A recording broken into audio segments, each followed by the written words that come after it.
shoulder dystocia is essentially when the shoulder gets stuck in the pelvis. So behind the pelvic outlet, there's no give, the shoulder's not coming. So yeah, we spoke a lot about things that I didn't actually think about before. So for example, in the normal mechanism of labor, once the head is out, you should see external rotation.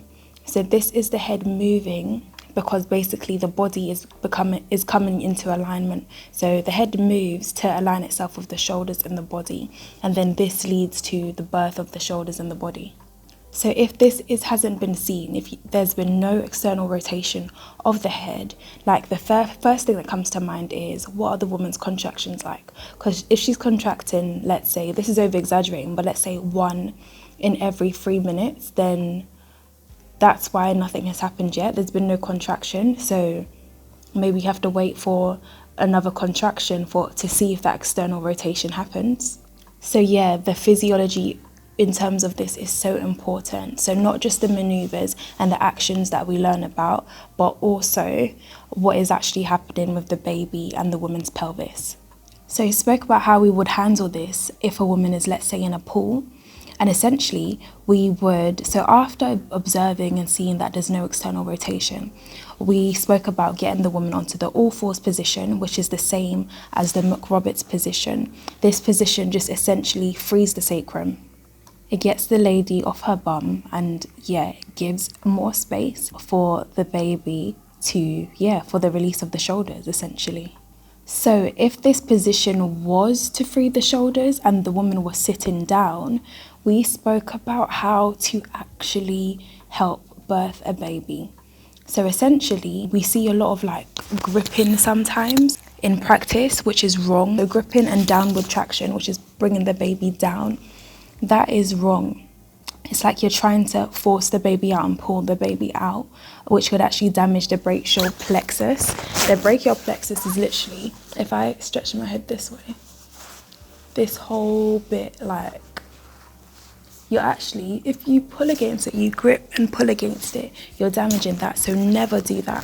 The correct technique is to put your hands, flat hands over baby's shoulders and do axial traction. Axial traction is keeping the head in alignment with the shoulders.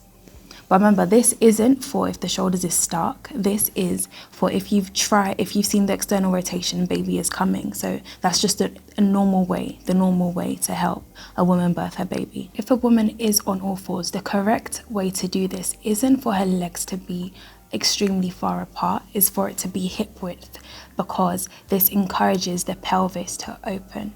The more you open up your legs, for example, me sitting down now, open up my legs. If I feel, maybe I should demonstrate this properly. So I'm opening up my legs,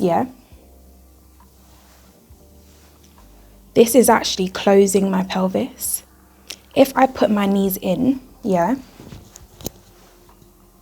this is opening up my pelvis, because if you do this yourself, your spines, which are here, become more prominent. They stick out, and that's an indication that your pelvis is open. If you open up your legs, so can you see my ischial spine? I am a bit bony, so you might, this bit here, well, I can feel it, you can't see it, but that opens up, that becomes more prominent with my legs closed. With my legs open, I can't feel it. So that means I'm closing my pelvic outlet. So yeah, I hope that makes sense to you. Anyway, so the 2 first line maneuvers for shoulder dystocia is McRoberts position and suprapubic pressure. So a lady on her all fours is the same as McRoberts position, but just without her being on her back. If she's not in a pool or you had gotten her out of the pool, you can go with McRoberts position. McRoberts position is a woman laying down on her back, but at the same time, your colleagues or herself are holding up her legs and freeing that sacrum from the bed. So that there's space for the sacrum and the coccyx to move to give the baby more room. With this, again, not having the legs far apart, but more hip width apart, the knees facing inwards. This provides more space. So a lot of the time, this maneuver itself frees the baby, so the baby would just come out, and you would have someone there doing the axial traction to help the lady birth her baby. The next thing you could try if a lady is on her back is suprapubic pressure. Before doing this, you always need to know where the back of the fetus is. As you do this in the direction of the back, you cannot do this in the direction of the chest of the fetus. So you can palpate the abdomen to know where the back is if you don't know already, or you could actually go and put a finger where the head is and see what direction the neck is. So the purpose of suprapubic pressure is to rotate the back of the fetus. So essentially, yeah, you know where the fetal back is and you're putting pressure, and there's 2 ways to do this and each of them lasts for 30 seconds. You can't overdo this because if it doesn't work, you just move on to internal maneuvers. So the first way to do it, or one way to do it, is a rocking motion. Yeah, I've changed the angle so I can show you. So essentially, you clasp your hands like this and onto the fetal back, just above the symphysis pubis as well.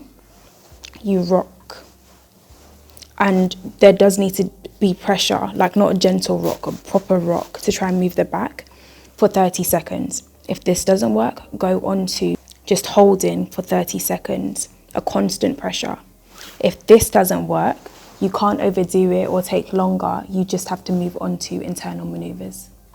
If it was to work, the baby would just birth quickly. The baby would be birthed quickly. Oh, and one other thing you could actually do before going on to internal maneuvers is try the run and start position, which is basically a woman with one leg on the bed and then one leg off. We didn't talk about this in depth, so I'm not going to go into that.